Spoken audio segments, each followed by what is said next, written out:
from your child's pose, let's bring ourselves up about halfway for a twist. You could stay on your heels or bring your hips over your knees so you're in more of a tabletop. And then we'll twist to our right, threading the left arm under the right shoulder, coming to the left side of the head.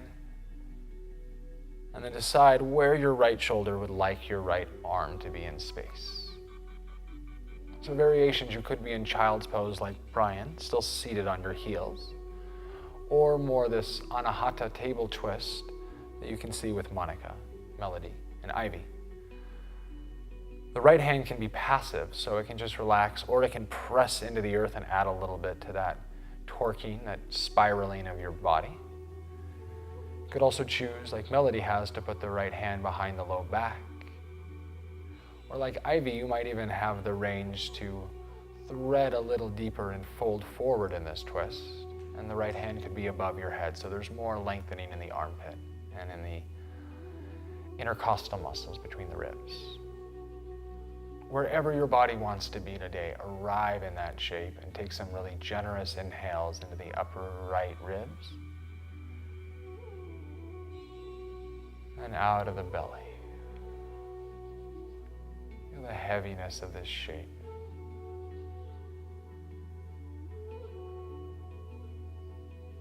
Take just a few more really big breaths into the back and out of the front body. And notice big doesn't necessarily mean fast.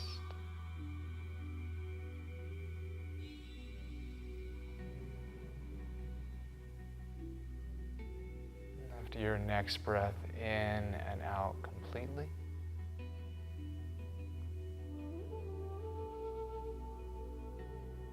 and return your right hand to the mat if it isn't. Press into it and inhale yourself back upright.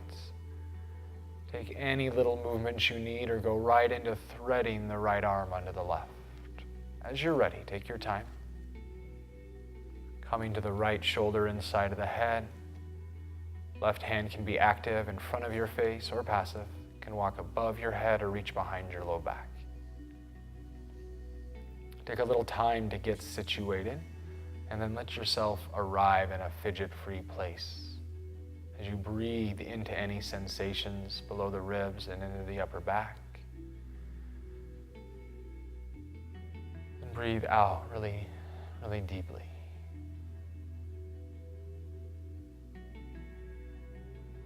Twists are a nice stimulation of our digestive organs, of our liver and gallbladder as well. So there's a detox quality.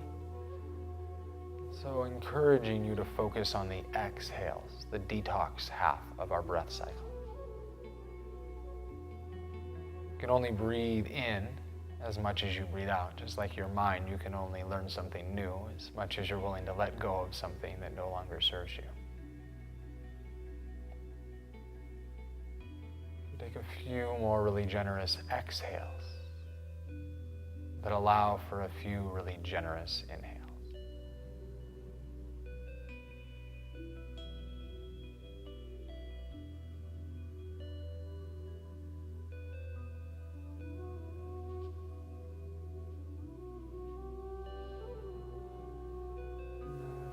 Next exhale, turning your left hand to the ground at your own pace. You can inhale yourself back upright, and where you are right here, come to your forehead. So it could be a child's pose, or if you're in tabletop, on the hands and knees as you walk your hands forward, come into Anahata, heart chakra pose. Brian's showing the child's pose variation, a little more of a rounding in the low back, as you can see with Monica as well. Melody is in Anahata, and with her forehead down, she's come into prayer mudra, and she's flexible enough, she's put props under her elbows to get even more opening, more space through the armpits. As we can see with Ivy, she's got enough range of motion even in her neck that she can put her chin on the mat without any strain. Otherwise, why be there? Whichever shape you've landed in, it's a great place to reconnect with intention, Right? We're in a prostration of bowing down. So what is it we honor when we bow? And with our forehead stimulated, it's a good way to remind our mind of why we're here on this planet and on our mat. Whichever shape your body has found, take a few more big breaths in and out.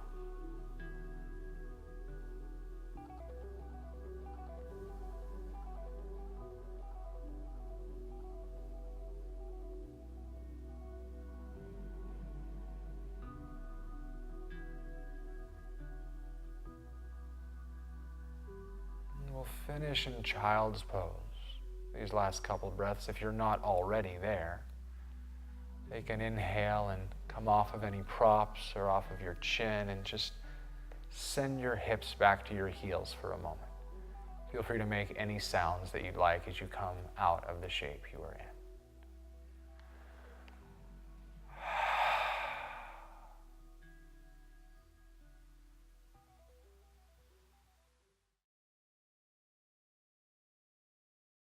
From here, we'll come to a quad stretch, opposed to lengthen the tissues across the front of the thigh.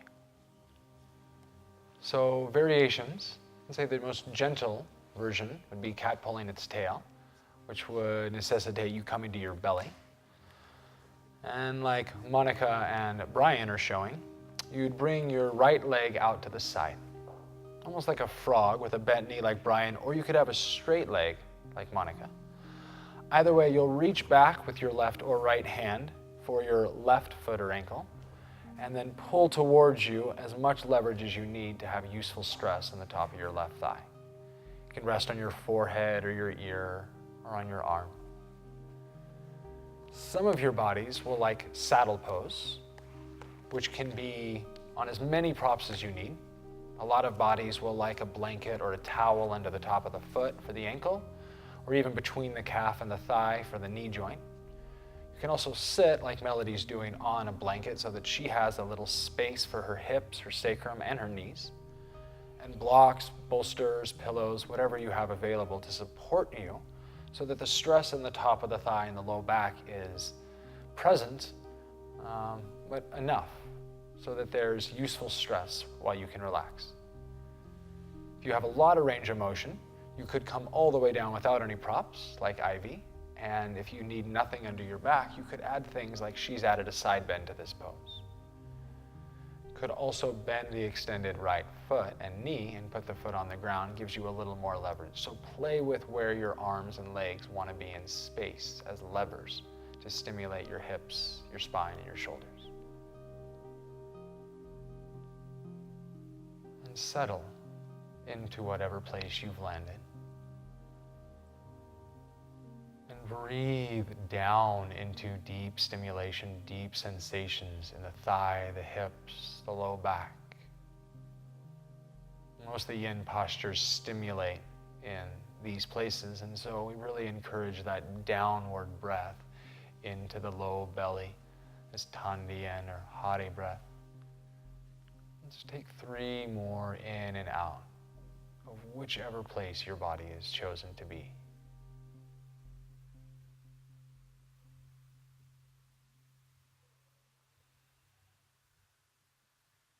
And if you're in a bilateral pose, like Melody, you can stay. Otherwise, without slingshotting, you can let go of that back leg, or you can bring yourself through seated to the other side. Take your time as you re-extend the right leg. You might want to be neutral on your belly for a moment. We'll eventually move to the other side. So cat pulling its tail, the left knee will come out like a frog. And we'll reach our left or right hand back for the opposite ankle, the right one. Resting the forehead or the ear on the earth. Knee can be bent once again, or like Monica's showing, you can straighten it, moving more towards splits. And the farther up she goes, the more leverage she's going to have to bring stress, to bring rich stimulation to the quadricep muscles. Ivy's showing the same pose on the second variation. keeping that heaviness energy in the thighs and legs. So the knees don't need to be on the earth. They can be together, they can be apart, they can be up.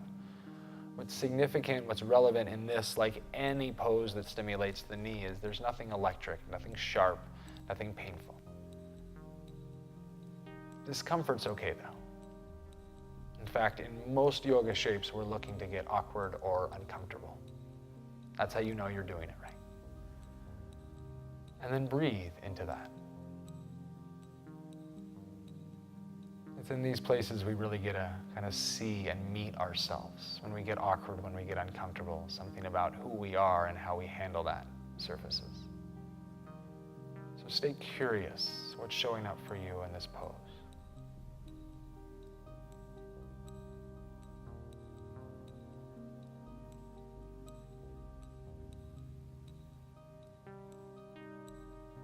Because this is deep in the stomach, spleen meridians at the top of the thigh, you might feel a little bit of the fire, the heat associated with digestion. Take 3 more cool breaths down into sensations in the top of the thigh and in the low back in the kidneys.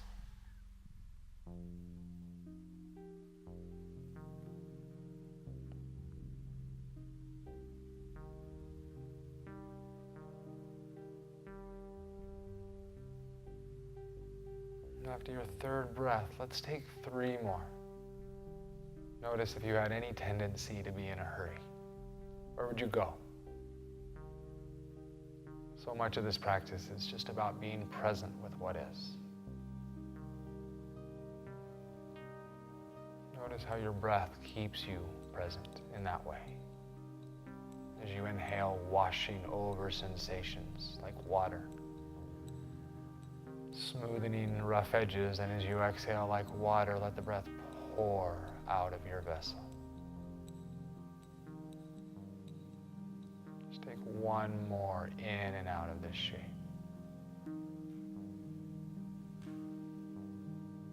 And after your next inhale, if you've got the foot, let it go without slingshotting. You can just come back to the belly and rest, or re-extend that left leg. If you're in this half saddle, you could roll over onto the extended leg side and bring the back knee around, or like Melody will show, you might need to slowly work yourself up and out. It's a good place to sigh or moan as you move to child's pose or down dog, or like Brian's showing, just come forward and rest on your belly. And sighs, moans, sounds are always welcome as we come out of these shapes.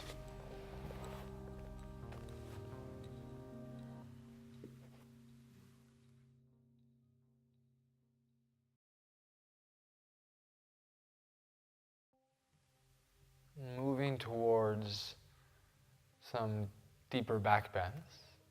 Wherever you are, let's come to your belly. You can keep the blanket that was under your knees if you'd like, as it'll add a little padding under the points of the hips.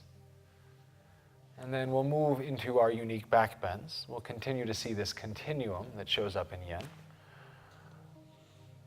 Brian's going to stay rested on his belly. So it's really a small amount of stimulation on the low back, but even being on your belly is a back bend. He's decided to roll a blanket to put under his tummy so that he can stimulate and give a little sensation to his organs. Helps with digestion, elimination. Monica's in Sphinx pose, so the forearms on the ground, elbows under, or maybe a little forward of the shoulders. Hands can be on the ground or in prayer, whatever feels supportive. Melody's decided to increase the compression, the back bend, by adding a couple blocks under her forearms. And we can see with Ivy, she's come all the way up into Seal, which doesn't have quite as much traction, like she can't pull forward the same way that Monica and Melody can. Has a little more compression, but it gives her leverage to come into an even deeper back bend. So on this continuum of stimulation of the kidneys and the low back and the opening of the organs of digestion in the front body, what's going to feel really good to you now? And it can change. You could spend a moment or two in one shape and decide you need to add more stimulation, you need a bigger back bend. Or maybe you need to back off and come to something that's a little less stressful. The big part of being in a yoga practice, on or off your mat, is being intuitive, listening to the body, knowing when there is an appropriate need to add and when there's an appropriate need to take away. It's the yin and yang of our practice, whether it's a posture or the breath, right? Connect with how the yin is your exhale. There's this yang on the inhale, a little more uplifting and invigorating in the breath. These last few breaths in and out of this shape, check in with your head and neck. Where does your neck want to put your head in space? So in yin, we're always looking to stay as passive as feels safe in our lower body, letting the feet, the legs, the glutes, the low back and belly, everything soften so it can really receive the stimulation of the pose. Similarly above the shoulders, letting your neck and your head and your muscles and skin on your face be as heavy as feels safe and intuitive.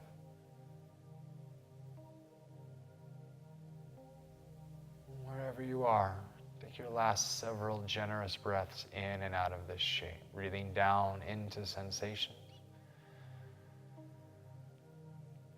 and breathing out completely.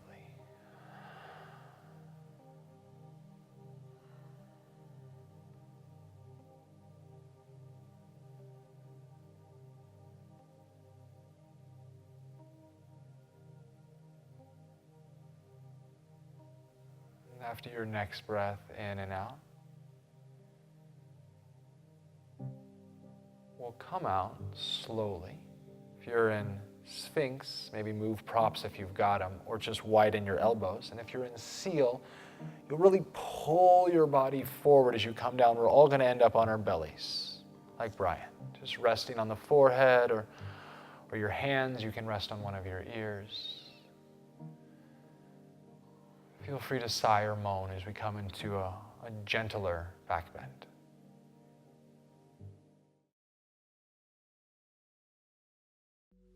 And from your belly, do a little bit to love on our shoulders. So starting on the left side, we'll reach our left arm out. Maybe you could start, if you'd like, at 90 degrees. Like Brian's showing. It'll get a little bit more into the chest as you roll over, or straighten your arm out to the side like the ladies are showing. And then push into your right hand, roll over onto the left side body. It's a great place to find props right away. So like Brian and Monica will show, putting a blanket between the knees can neutralize the evenness of the hips. As Melody's showing, a blanket under the chest and shoulder can be a little extra padding. And Ivy's showing a blanket specifically under her head so that her neck isn't strained and has a little more support. As you roll over onto the left side body, bring your weight into the shoulder. You can use your right hand as a lever to be passive or push into the ground. You could walk up above your head, or, as Melody and Ivy are showing, it can reach behind your low back.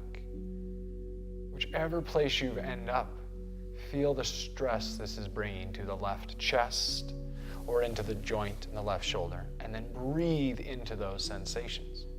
So we're meeting stimulation with breath. As this posture itself is a healing, the asana, and there's a healing in our internal attention, and there's a healing in our breath. So you can bring this trifecta of healing modalities into this moment: your attention, your posture, and your breathing. And breath in this pose is really up a little higher into the chest, into the shoulder where there's sensations. Take some big breaths in as you wash over any sensation in the shoulder. Really generous breaths out as you surrender into the right side body, falling back towards the left.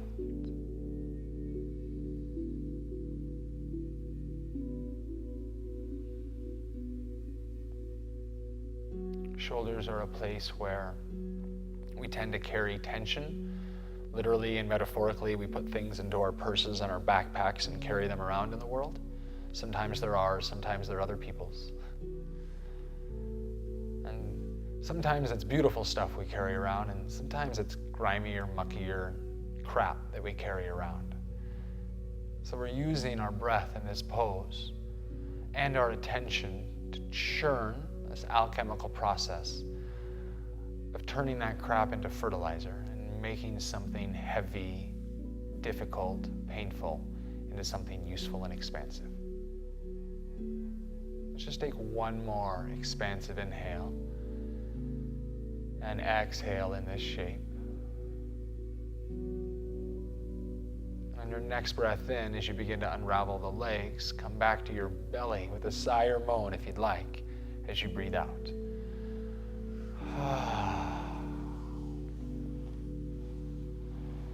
And anything you need, maybe just being neutral for a moment on the forehead or a cheek, can be here for one breath or several.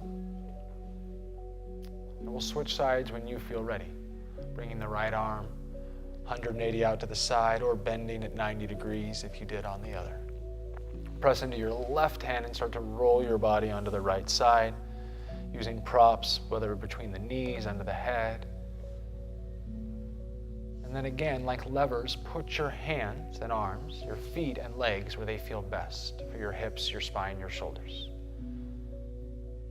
And then let this left side body, let the left knee, the left hip, maybe the left shoulder fall back with gravity and add more useful tension, useful stress into the right shoulder.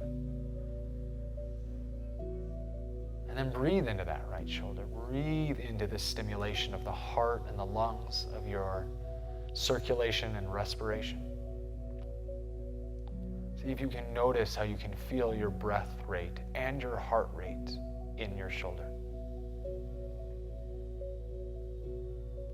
And become aware of how your breath rate affects your heart rate.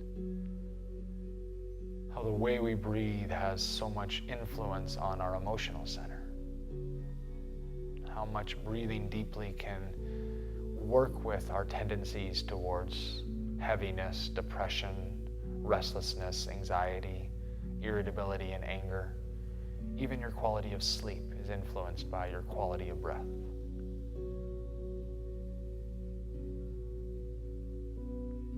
On autopilot, our breath is about 25 to 40% of what our lungs are capable of.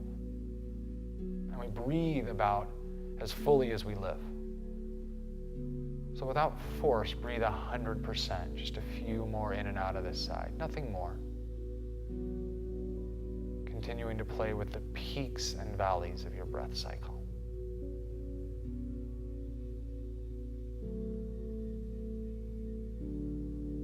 That watery quality as you inhale the breath, washing over your shoulder joint. And like water from a glass, pouring the breath out as you exhale.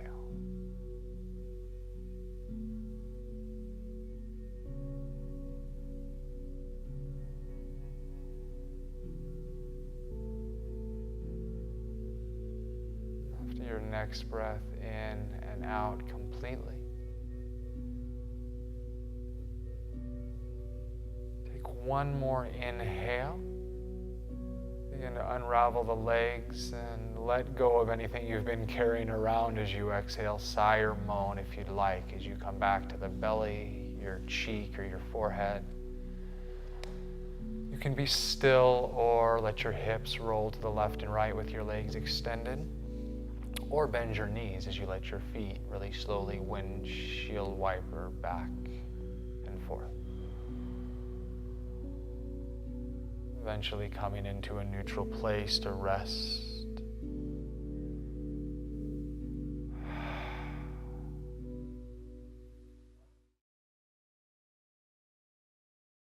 From your belly, we'll work a little bit the upper back and shoulders.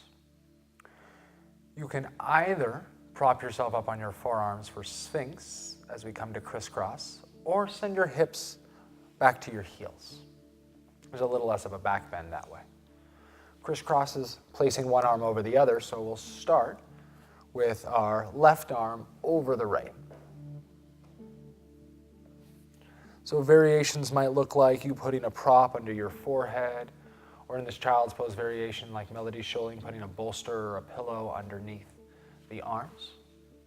Monica's showing the two-armed variation, and Ivy's showing one arms, which could be done with the second arm down by your waist inside, or anywhere else that feels good in space. What we're looking to feel, the target area, is between the shoulder blades here in the upper back. So there's some big stimulation across the trapezius and all the muscles that support our erectors, and then breath to meet that. So inhale into the upper back and into the sensation around the scapula, the shoulder blades, and generous exhales. This is a counter shape from when we open the chest in 8-point pose, to then move and open the upper back and really create stimulation where the large and small intestine meridians run, this energy of detox anytime we stimulate the back body. So breathe generously into the back body, particularly breathe generously on your exhale.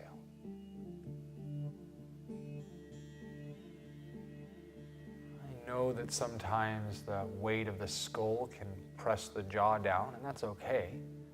That's why propping the forehead can be nice. Either way, can you relax the muscles around the teeth and jaw? And take 3 more breaths in and out of whatever variation your body's come into.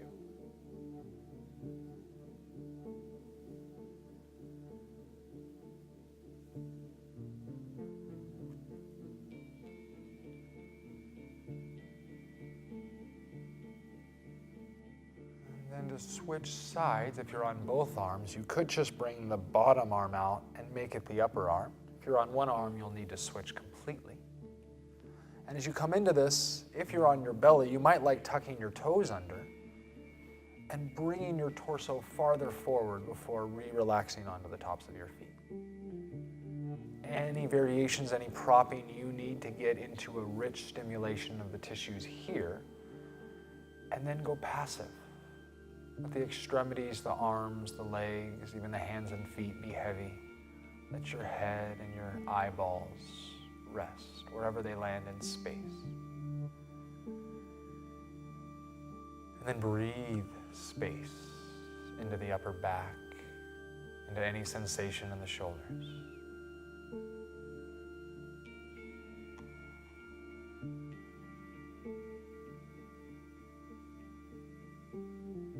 See if you can continue to scan the body for new places to do less. There's kind of a staycation quality to yin yoga in that although there's some stress, there's some movement, we're mostly giving our body permission to do less, to relax.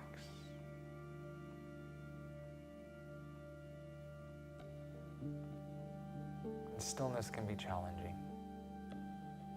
Like spaciousness, like silence, stillness allows us to see deeply.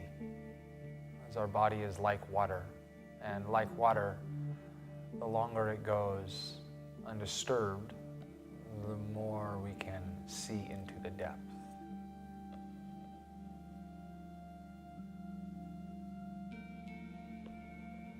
Take just a few more big breaths in and out of this, noticing the watery quality of our body settling.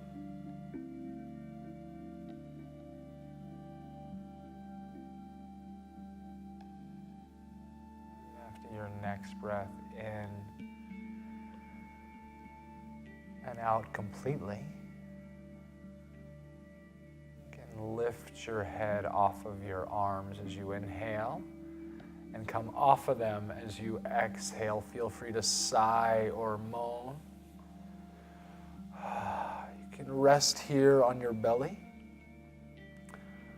or we'll all eventually go back when you feel ready to a narrowed knee child's pose. And as you come back to this embryo shape, it might feel good to bring your hands back by the heels so you can really let the shoulder heads release. Or you might choose to interlace your fingers on your low back like Brian's showing. And Melody, you You could even choose to lift your hands up to the sky with that bind. If that feels good, nothing's forced. Or taking rabbit pose like Ivy's showing, grabbing the heels is an option as you lift your hips to the sky. So there's a deep rounding of the upper back and a little bit of weight on the crown of the head. Keeping it subtle so there's no strain on the neck, but giving yourself a little bit of a yin inversion of a headstand. Wherever you are, just take 2 more big breaths into the upper back, into the sacrum.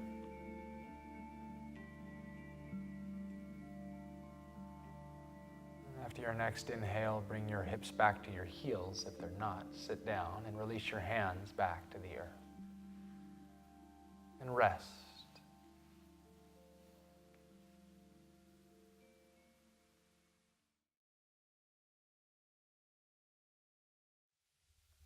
Now we will come into an inversion, known as a yin version in the yin practice. And so you can choose the one that's going to be most appropriate for your body. Brian is showing the one that may be the most easeful and gentlest on the vertebrae. His spine can stay relatively neutral as he puts his legs up the wall. A blanket under the sacrum can help his lumbar curvature, or under the head to support his skull and neck. Monica is showing supported bridge, which can be done with a block as low or as high as you'd like, or a pillow or cushion, any other prop. The heels can stay into the knees like a bridge, or you can put the feet together with the knees apart like a butterfly, or walk your legs long like a supported version of Shavasana. The shoulder stand variations, known as snail pose in yin, as Melody's showing what's called plow, often where the legs stay straight and it gets a little more into the hamstrings. Or like Ivy's showing, you could bend the knees and round even more so and get more into the erectors that support the spine and the back body. So we have a neutral spine, a back bend, and 2 forward bends. What they all have in common is they're all inverted, meaning we're allowing the hips to go higher than the heart and higher than the head. The benefit of that is you get blood flow much easier into the heart organ, and much more blood can then go into the brain. This is great for our central nervous system, and physically, energetically, and literally, it's turning us upside down, so it gives us a way of experiencing the earth that we're on a little bit differently. They're all throat openers in the back of the neck. So the chin is really tucked. We have this bandha of the throat closing, which is a reminder for us on an anatomical level to be quiet sometimes, to not speak and to listen. So it's a turning inward pose. It's a pose where maybe you focus on exhales as you learn to draw the chin down and in towards the heart, and your drishti, your gaze, also towards what your heart has to share with you. When we practice listening to ourselves, our own body, our emotions, and mind, we cultivate the ability to be in a better position to listen to others. And there's really not a better gift you can give to yourself or to someone you love or a stranger than your presence. So stay present in this pose. Take a few more deep breaths as you allow the blood to drain from your feet and legs or hips. There's a little restriction in the throat, so like a Ujjayi breath, it'll allow your breath to be longer as it inhales and exhales a bit slower. And you'll notice the pose changes over time. Like Melody's plow, as her feet get progressively closer to the earth, as her tissues yield with the stress of the shape and her willingness to surrender. Take just 3 more breaths in and out of this posture. After that one, and notice your own willfulness to release into, surrender into this shape.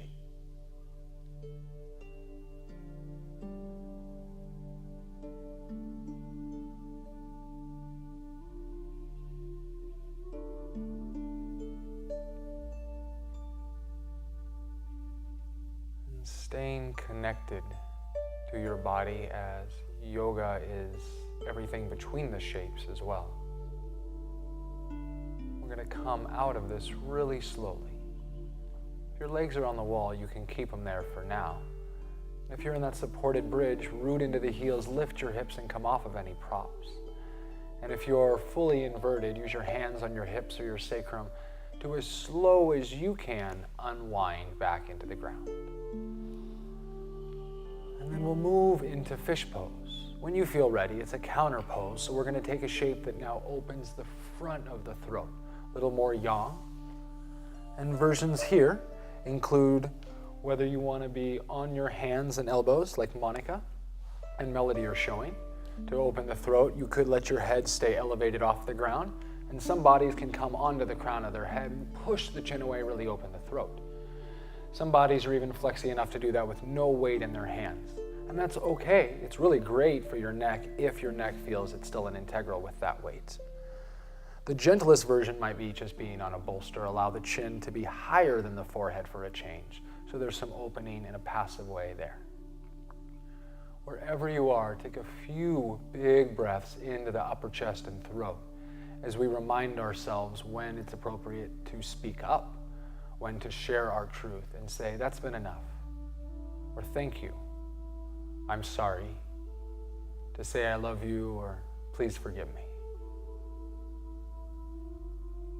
Sometimes when we stimulate the throat and lungs in this way, it encourages us to cough. You don't need to keep that back. If anything, let that old air and dust leave your lungs and cough it out. Wherever you are after your next breath, in and out. If you're not on a bolster, inhale, come up off of your head, tuck your chin, and then re-release your body back into the ground. Come back onto your back and the back of your skull. Find a neutral place and allow your body to integrate that shape.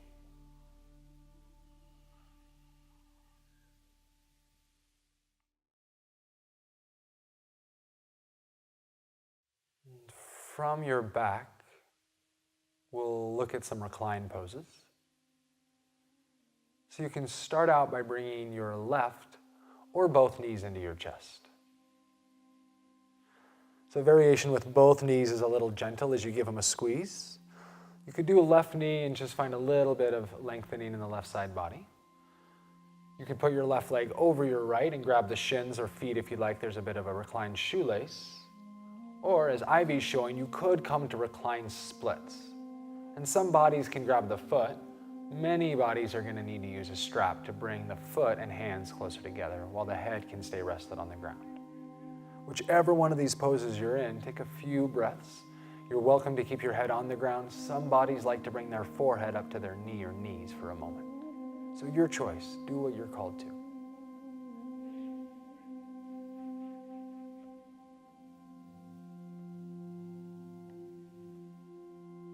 And then we'll add a twist, so re-release your head into the earth. Take an inhale and let one or both of your legs fall to your right. And your right hand can end up on your knee or your thigh or your belly as the heaviness shows up in the legs. Your left arm can reach away to the left, or it can reach up by your ear so there's more stimulation under the arm. Whatever pose you ended up in, allow your neck to govern your head. So looking left will continue the spiral of the vertebrae, but if your head doesn't prefer that, you can stay neutral and just allow the chin to stay close to the chest. Whichever shape you've come into, take some big breaths into the upper back on the left side as you inhale. And generous exhales as you allow your body to yield to gravity. As always, props can be nice under any bones that aren't on the ground. Whether that's having a blanket under your shoulder or between your knees like Brian's showing, or just having a blanket under your upper back like Melody. The idea is to bring the ground to you so you have some support to yield into. Either way, take 2 more breaths in and out of this twist and focus on the depth of your exhalation.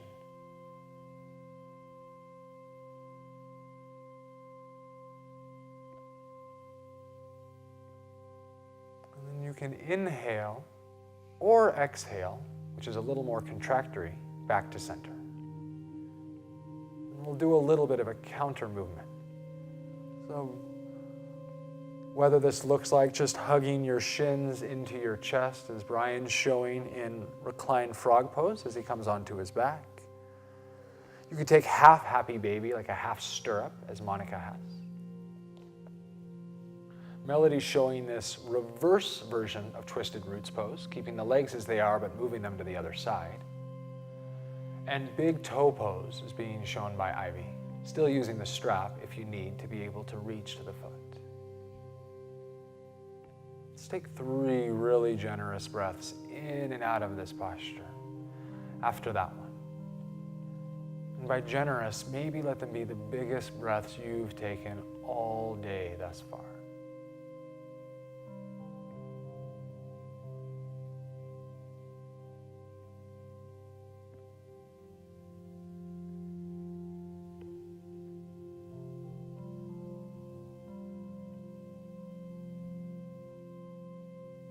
After your next breath in and out completely. Again, your intuition. Would you rather inhale or exhale yourself back to center, bringing both knees into the chest and come into a brief neutralizing posture, hugging the shins. You're welcome to bring the forehead to your knees, but of course you don't need to. And then releasing your head down to the ground, we'll explore the same posture on the other side. So whether you did this with both knees, maybe propping between them, or bringing the right knee in towards your chest, or bringing the right leg over the left, this reclined version of shoelace gets into the outer hips a little, or reclined splits, this monkey pose on your back. Wherever you are, take a couple breaths, and twist when you're ready. There's no hurry, but in your own pace, you'll move the knees or legs over to the left, letting your left hand weight on the knee or thighs or rest on your belly or waist. And the right arm can accentuate the twist by reaching to your right or up by your ear, maybe putting a blanket under the shoulder or under your left knee. So if either side doesn't come to the ground, you can stay suspended in space.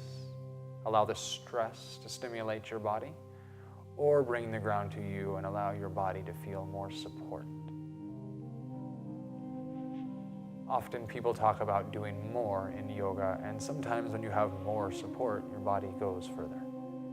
So check in when more is more stress, and what's going to be more beneficial is more support. And either way, take a few more big breaths into the right waist, into the right ribs, and out of the belly, maybe on the left side.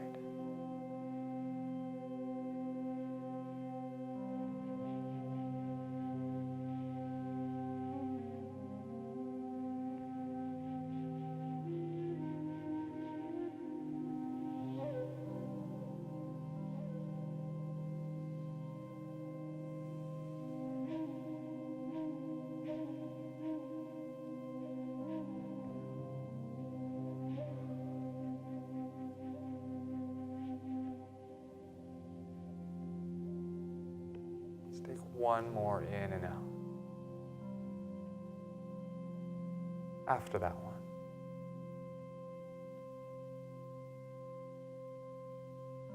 You're welcome to inhale or exhale your knees back towards center. We'll come into our last shape on this side. So variations can look like Ivy coming into big toe pose, really opening the inner thigh and groin. Melody staying in twisted roots, but adding the reverse variation. Monica's back in this happy baby on the other side. And Brian's just taking this happy frog pose. So it's frog meets happy baby on the back. Nice opening for the groin.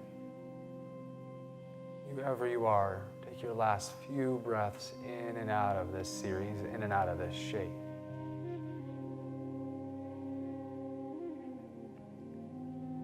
Allowing, as always, your neck to govern your head, your breath, your sensations to keep you present. There's this wringing out quality here, like a sponge full of water, Our organs are very water-filled, our liver, our kidney, and as it torques, as it twists, as it compresses, like a sponge, there's a bit of a surgence of new blood, new lymph, new fluid. Let's take one more big breath into the left ribs and out of the right belly after that one, allowing our sponge to deepen its twist over time.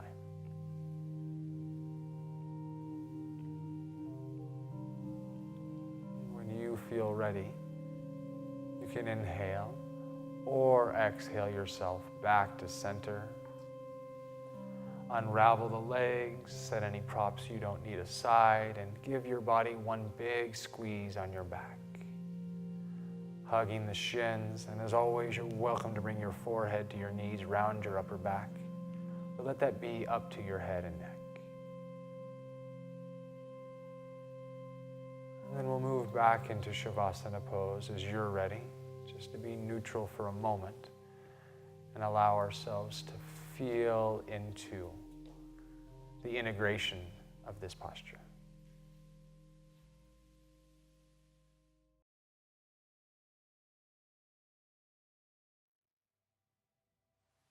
And find yourself in a final resting pose.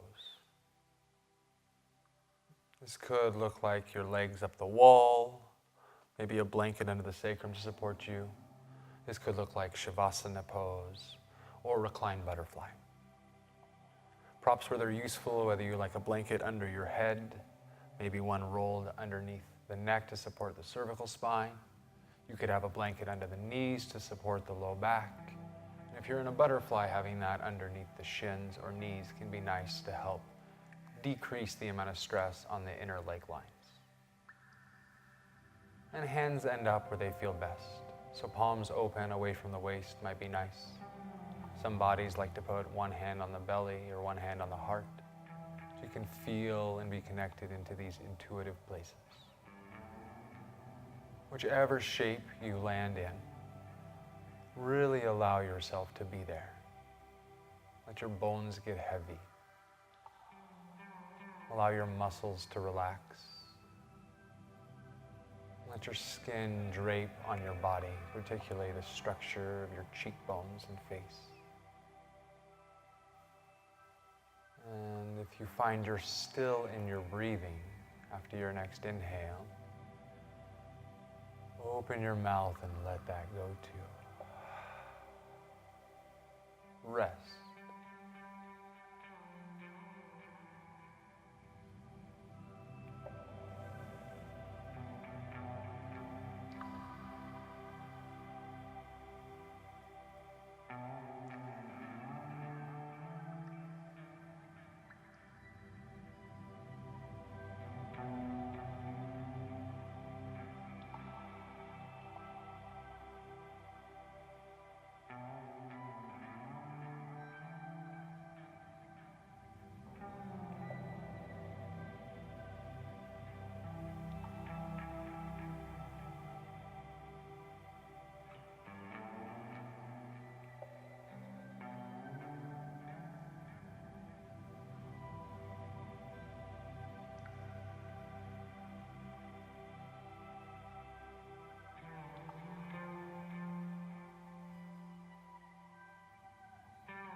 your body still. Become aware of the rivers of aliveness you can feel coursing down the stillness of your arms and hands. You can really feel prana, life force, in your body when you're still enough. Likewise, you can feel into your true feelings when your emotions are calm enough. And you can sense your intuition when your mind is quiet enough.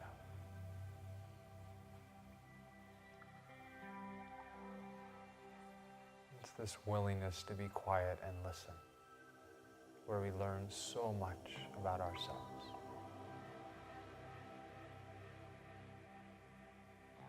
And then to bring what we learn into our life. As we inhale through the nose, bring new life into your body. And feel free to part your lips as you exhale. And then bring movement into your body, wiggling your fingers maybe, wiggling your toes. You can open and close your hands or point and flex your feet back to life. Doing some circles in the wrists if you'd like, some circles in the ankle. Both directions, maybe letting your head fall side to side in both directions.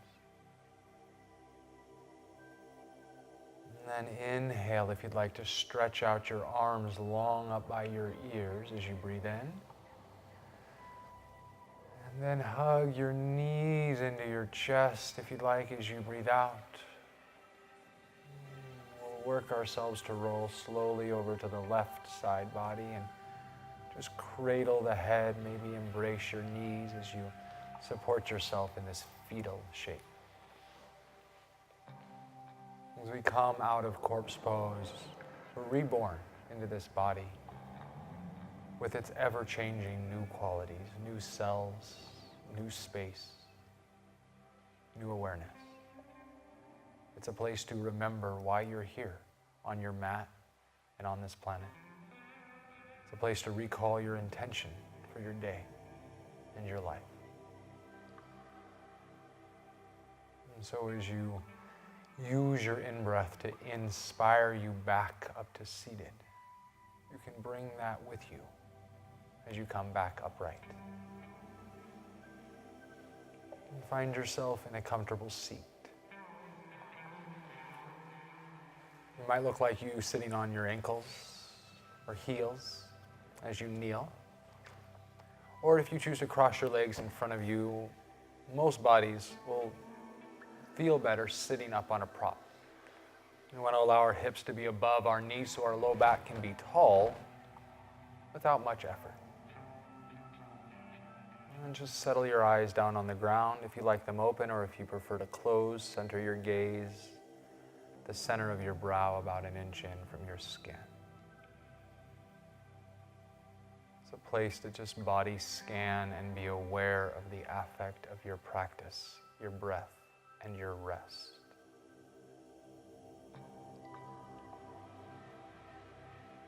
And you can bring your hands to your heart center, or organs of action, back to their place of origin. The hands are an extension of the heart.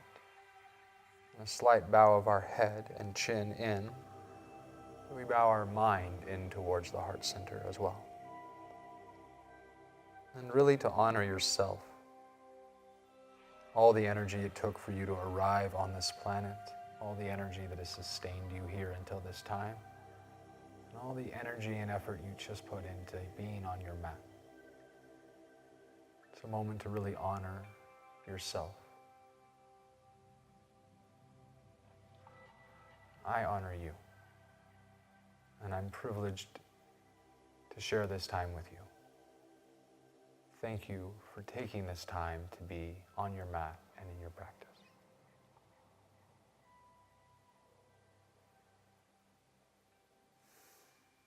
Namaste.